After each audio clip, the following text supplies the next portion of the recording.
një luftë që ishte lufta e Kosovës, me një emision ku kemi bashkuar rreth 25 familje, një emision i përnatshëm, njerëz të humbur, njerëz me trauma, dëshmi të grave të dënuara, dëshmi të fëmijëve që kanë parë prindrit duke u vrarë, dëshmi të njerëzve të mbijetuar nga masakrat.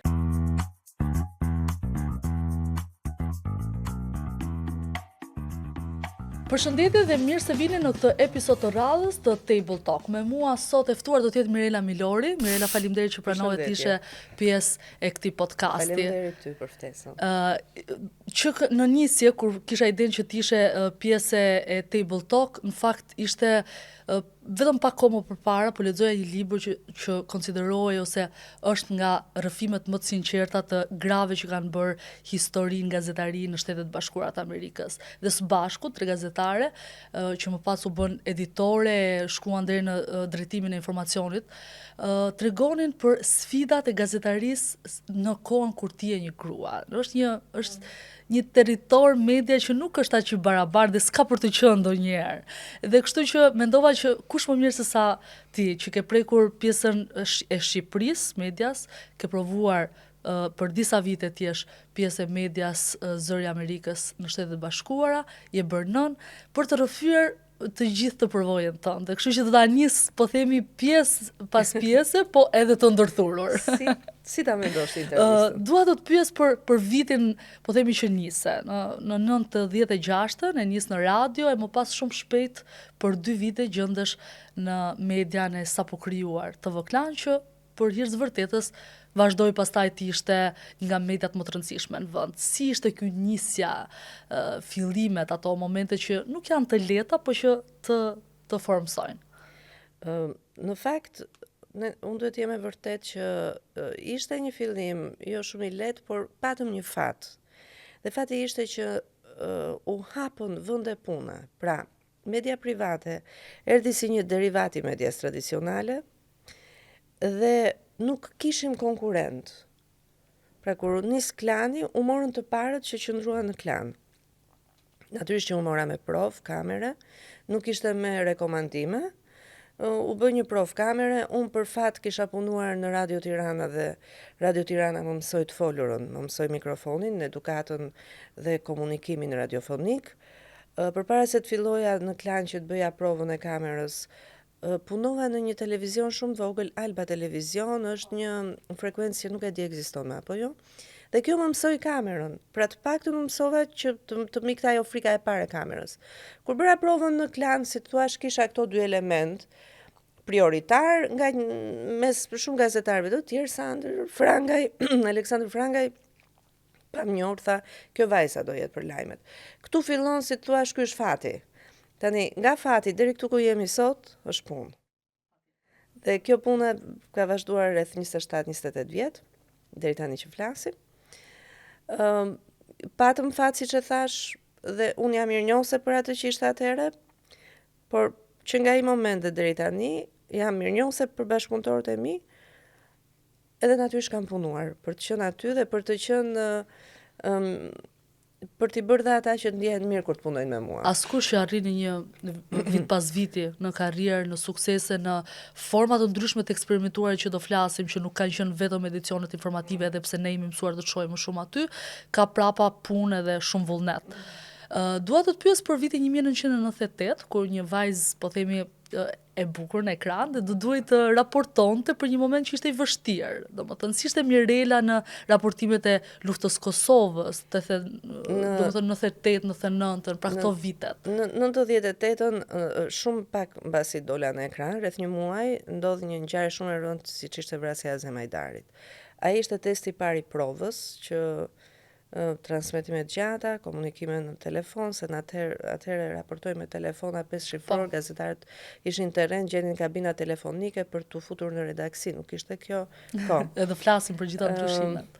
Nuk ishte edhe emaili, ishte të rrallë, ishin njerëzit që sapo kishin futur emailet e para me faks, prisje një faks, të vinte në redaksi dhe të referoje, pra ishte në kohëra tjera. 98 ishte, siç thash, ngjarjet e shtatorit, kryengritja e armatosur më pas, që u pasua edhe me situatën e Kosovës në vitin 99.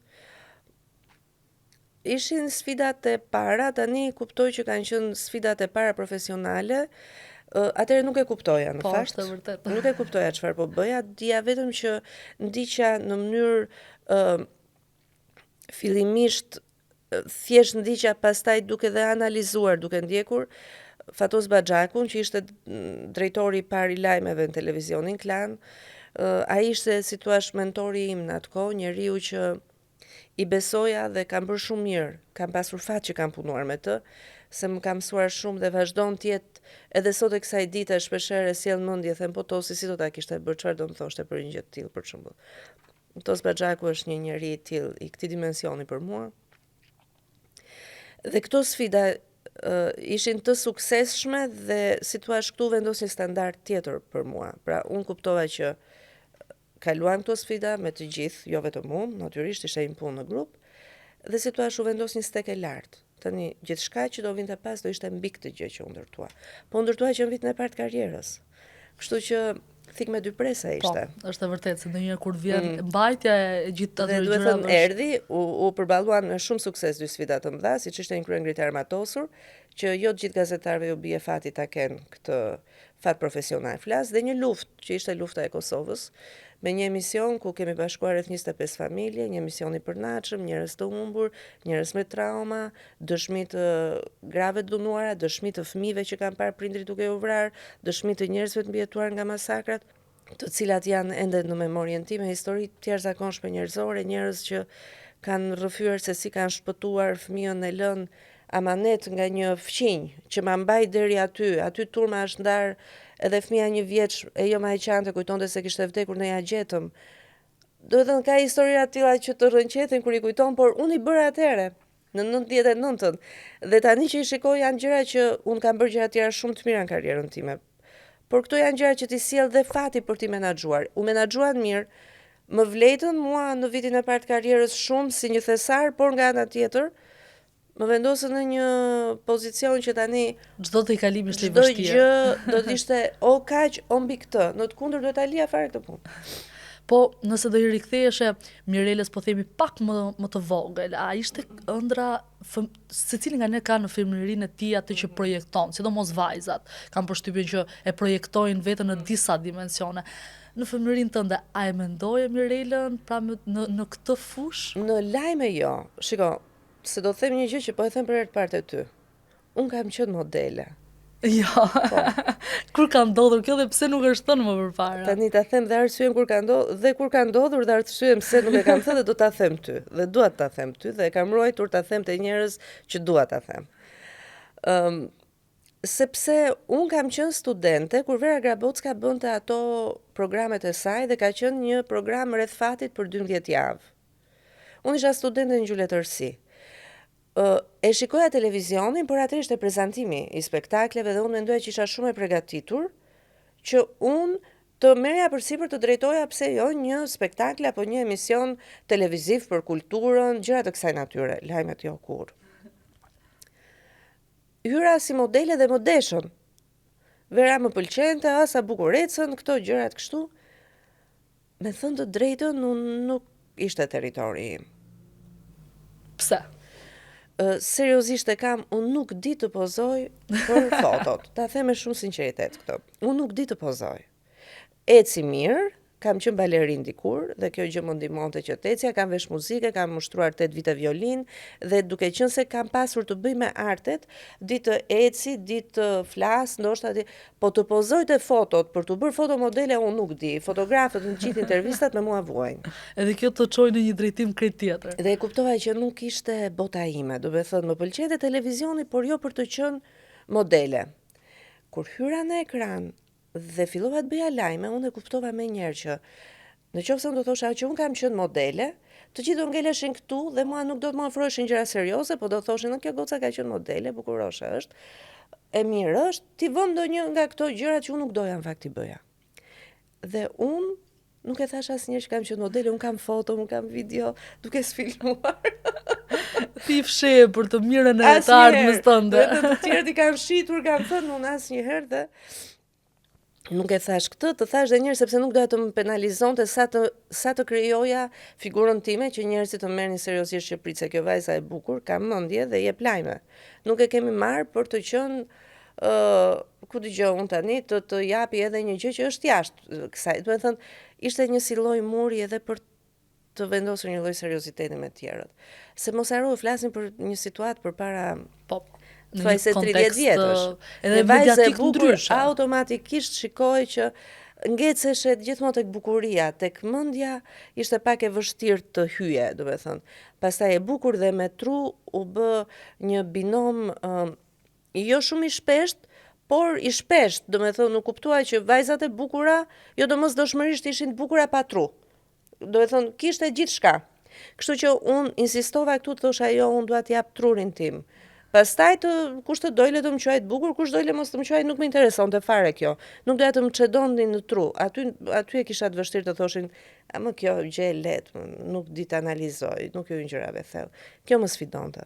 Në fakt është një paragjykim që edhe me gazetarë të rinj, kur ne diskutojmë, është një paragjykim që në media të gjithë ata që nuk duan të qëndrojnë vetëm tek bukuria, përpiqen, po themi, ta kamuflojnë në një formë tjetër, në mënyrë që derisa të hyjnë atë figurën që në cilën duan të bëhen. Po Mirela qëndroi, pra vazhdoi ashtu dhe qëndroi der sot që po flasim tek gjërat tek lajmet, edhe në eksperimentimet që do flasim pak më vonë, kanë qenë brenda profilit tënd, Mirela.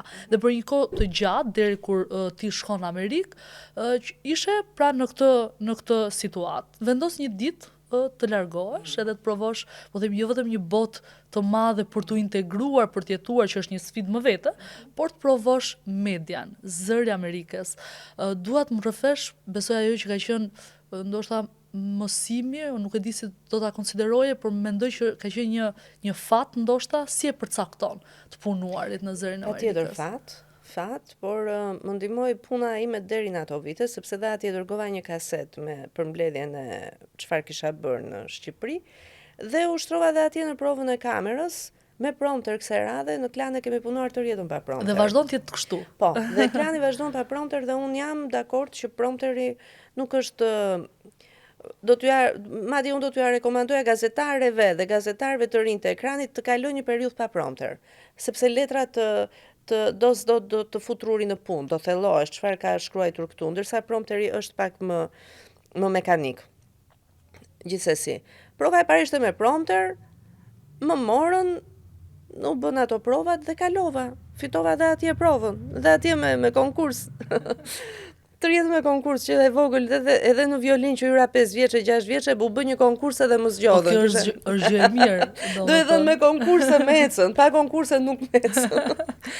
Gjithsesi, unë hyra te Zëri Amerikës pastaj ishte shkollë më vete, një dimension më vete, një agjensi mjafton të them që Zëri Amerikës është themeluar që në vitin 41 në luftën e dytë botërore, ishte mënyra e propagandës kundër nazizmit në atë kohë. Në luftën e ftohtë u bë në periudhën e perdes hekurt ishte zëri më i rëndësishëm i propagandës përsëri të Perëndimit, ndaj lindjes së hekurt me Bashkimin Sovjetik në krye. Një histori e vërtet. Kur ecën në korridoret e Zërit Amerikës, ti kupton historinë. Dhe përsëri do ta them, do të thënë ti ecën në korridoret e Zërit Amerikës dhe shikon për shembull që ka shumë tualete. Dhe thua ti, po ç'është kjo që tualet këtu, tualet atje? Dhe ti kupton dhe të thonë që kanë punuar aty njerëzit me ngjyrë dhe njerëzit e bardhë. Dhe tualetet nuk ishin të njëjta, nuk duhet hynte një grua me ngjyrë atje ku hynte një grua e bardhë. Pra, ti kalon për historinë e Shteteve të Bashkuara në atë vend që nga viti 41 deri kur flasim.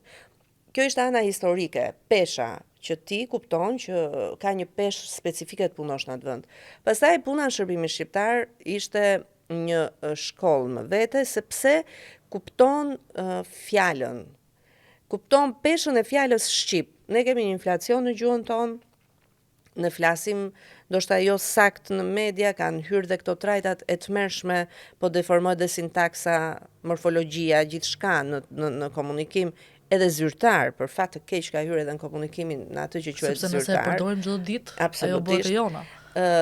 Ndërsa atje ata janë ca mbrojtës të mirë të gjuhës, domethënë një mbrojtës të një shqipeje të fisme, shqipes shumë të mirë të Shqipërisë, me gjithçka që ndodhi në Kongresin e vitit 1973 me Kongresin e Drejtë Shkrimit, u vendos që mos të hymë në thella që do të prevalonte një gjo gegnishtja, por toskërishtja e njësruar për të qenë gjua e njësruar, por ruajnë gjithashtu edhe gjuhën e mirë të Kosovës, të shqiptarëve të Kosovës.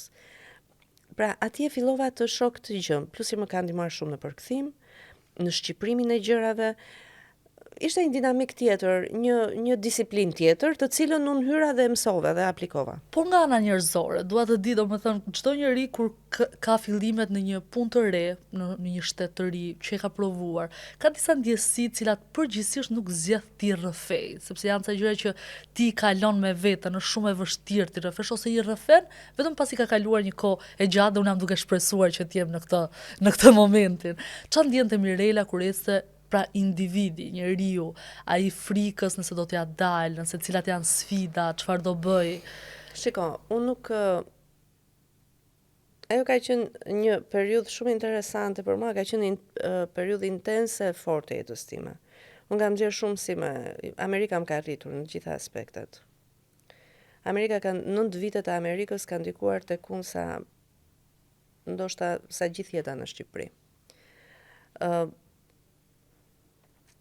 Ditë të them këtë që në Shtetet e Bashkuara të Amerikës u sfidova, pata vështirësitë e mia, pata arritjet e mia, Amerika më bëri nën, është një vend do të pyes. Djali në lindat në Amerikë, djali më është amerikan me gjak shqiptari. Ajo që dua të them është që në Amerikë njerëzit që duan të kuptojnë se sa mund të arrin e kanë mundësin të bëjnë këtë. Pra Amerika është vend i mundësive në njëjën e vetvetes në radhë parë, në njëjën e individit. Kështu që unë e shoh si vlerë. Mua më ka vletur shumë edhe unë e dua dhe atë jetë pavarësisht dhe vështirësive që kam kaluar, nuk kanë qenë thjeshta disa momente, por ndoshta është edhe individuale, nuk unë jam një njeri që nuk dorëzohem kollaj, nuk bërtas, nuk di të bëj këto përballjet e forta të ashpra etj. Po insiston.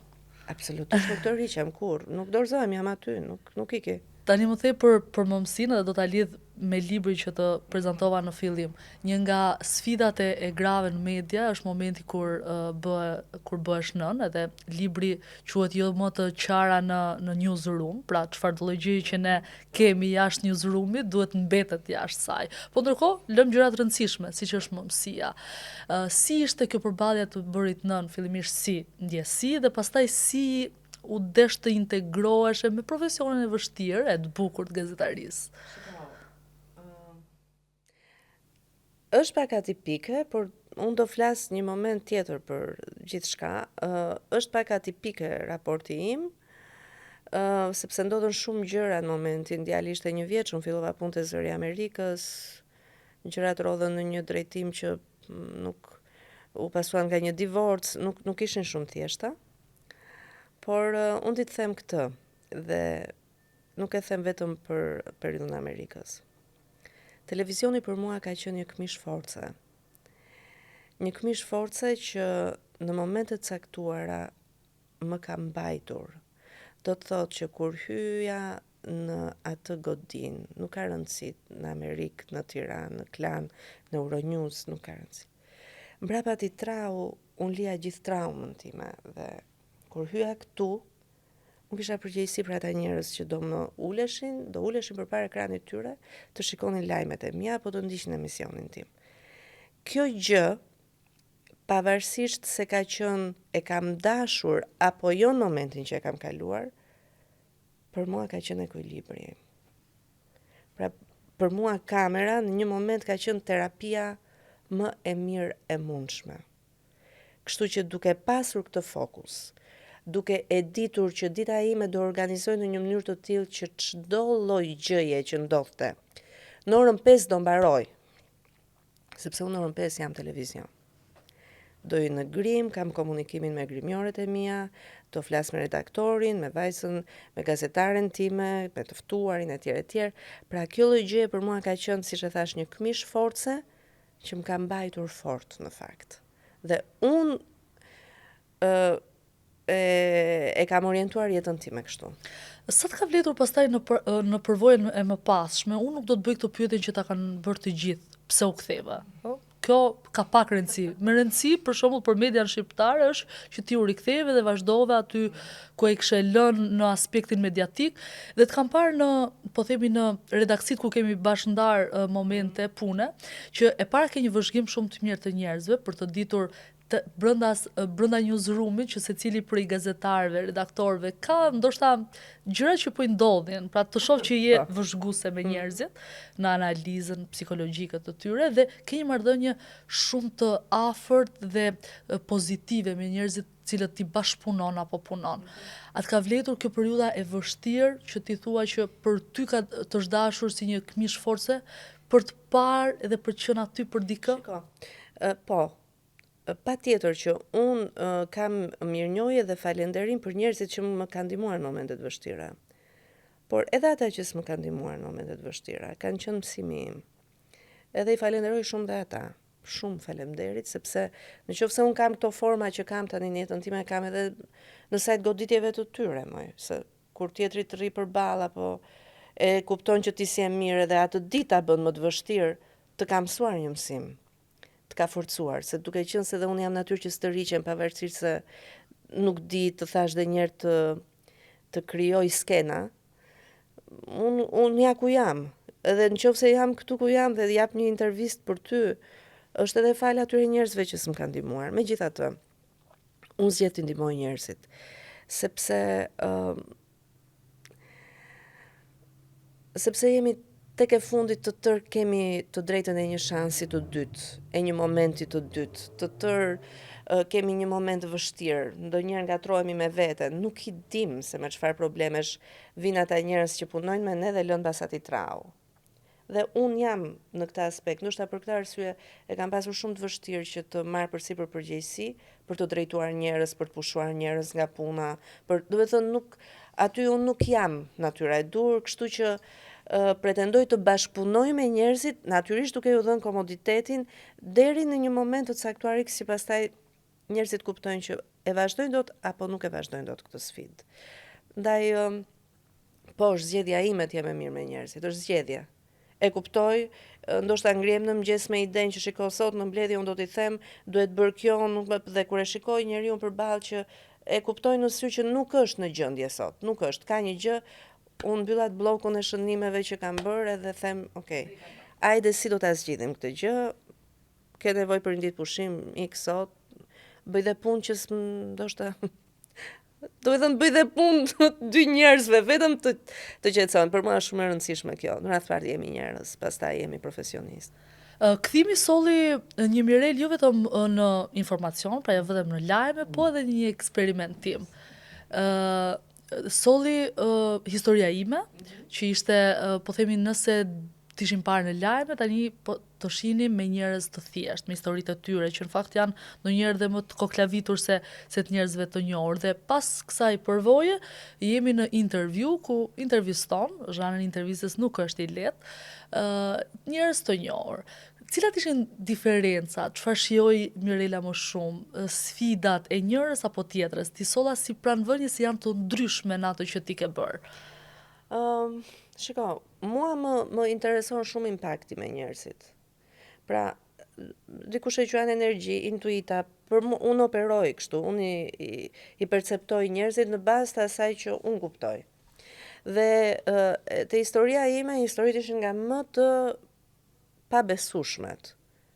Pra ne shohim telenovela, mendojmë që janë të sajuara, ka më shumë se sa telenovelat e dedikuara që prodhojnë miliona euro fitime apo miliona dollar fitime, sepse janë histori të njerëzve. Dhe ai emision ishte një emision i tillë, por emocionalisht më goditi shumë, sepse unë përfshihesha sado që kisha mekanizmin tim mbrojtës, emisioni u ndërtua me një psikolog, u ndërtua me një jurist, ne merrnim përsipër dhe kemi zgjidhur gjëra të njerëzve. Dhe kjo ishte fitoria më e madhe. Bashkëpunim me Arber Hajdarin në fundjavës ndryshe, kemi ndihmuar njerëz shumë, njerëz që ishin në gjendje akute, për gjëra bazike flas. Janë ndjekur me avokat, histori të caktuara, gra të dhunuara që s'kan pasur drejtën e prindrimit, që e kanë fituar etj. Pra, u vu në lëvizje ingranazh dhe kjo është e një ndër fitoret e emisionit. Por nga ana njerëzore mua më duhet përballesha dhe të hyja dhe dilja në historira të pabesueshme. Dhe kjo filloi të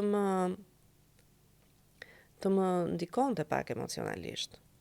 Pra, plus që gjatë atij emisioni ndodhen edhe këto tmerret, tërmeti, që u desh të intervistoje njerëz të tërmetit, njerëz që kishin humbur të afërmit e tyre në rënoja e para. Filloi pandemia. Një tjetër gjë që, pra do me thënë, gjatë këtij emisioni kaluan 2 momente që kaloi Shqipëria dhe njerëzimi bashk. Kështu që nga ana emocionale në fund të sezonit të dytë unë e kuptova që thash kisha nevojë për një shkëputje. Ishe përfshirë, po themi, më shumë se ç'duhej. Më shumë se ç'duhej në problemet e tyre, vazhdojnë më marrin mua njerëzit.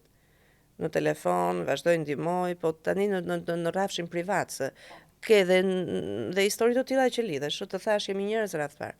Ndërsa intervjuja ka një profil tjetër, sepse në intervju vijnë njerëz të njohur, njerëz me impakt në publik, por të cilët përsëri tregojnë anën njerëzore të tyre. Do të thënë njerëz që ajo që më bën përshtypje janë ata njerëzit e duhur, ndoshta nuk kanë ato brohoritjen e rrjeteve sociale, atë le të themi atë vezullimin nuk e di, miliona klikimeve, megjithëse ka pasur dhe të tillë që janë ulur në koltukun e intervjus edhe me miliona klikime, mund të jenë në rrjetet sociale etj. Janë njerëz dhe këtë dua të tregoj të gjithë që çfarë na bën të përbashkët dhe sa i ka ndikuar kjo famë, ky realitet në atë që bëjnë tek e fundit. Mirela, është e pashmangshme mos të pyes për një ndryshim cilin jemi duke e përjetuar të gjithë. Është e përmend edhe gjatë bisedës tënde, ndryshimi që ka pësuar media, nuk po them në Shqipëri, ne jemi vimësi e asaj që po ndryshon në botë. Rrjetet sociale, gjithnjë më shumë media online, është duke u bërë jo vetëm prezente, por është duke u bërë influente në atë që televizioni do duhet përshtatet. Pra po shohim një përmbysje. Nëse rrjetet sociale më përpara jepnin ushqim televizionit, tashmë janë duke diktuar pak. Po kjo ka anët e saj pozitive dhe jo pozitive. Ti si e ke parë? Sepse të pyes ty, sepse të kam parë që po përshtatesh, pra nuk ke vënë të bllokun që një pjesë e mirë të gazetarëve kanë bërë që nuk e bëjnë ose janë përshtatur lehtësisht. Si e gjen veten dhe si e sheh këtë ndryshim midis tyre? Mua gjithmonë ka interesuar mendimin në media. Me shumë lehtësi kalova nga radio në televizion, unë operoj në rrjetet sociale, kam një podcast timin, Milori Podcast, më thuaj, me këtë rast po bëj pak publicitet për podcastin tim. Është një podcast brenda natyrës time që natyrisht do të vazhdoj dhe do lëvrohet më tej. Mendimi ka një qëllim. Për çfarë e bëjmë? Nuk ka rëndësi. Për mua nuk ka rëndësi. Unë mendoj që kur lindi televizioni thanë do vdesi radio, nuk vdiq radio. Radio vazhdon të jetë. Nuk është më mjeti primar i komunikimit, patjetër. Ti nuk e merr më informacionin primar nga radio, e dëgjon vetëm kur je në makinë, patjetër, ose kur do në punë të punosh, pra gjendet mënyra alternative, por nuk e zhduku televisioni. Edhe rrjetet sociale nuk do ta zhdukin televizionin. Do ta tkurin televizionin patjetër. Patjetër, ne duhet bëhemi gati për këtë gjë, që do bëhet një kalim i tillë. Por televizioni do jetë aty.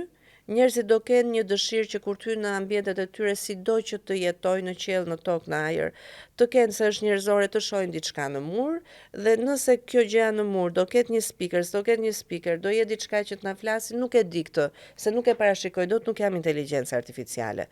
Por në rrjetet sociale është përsëri po lëvrohet një lloj i ri i medias. E rëndësishme është qëllimi, për çfarë jemi në rrjetet sociale. Pra kemi një treg të ndryshëm.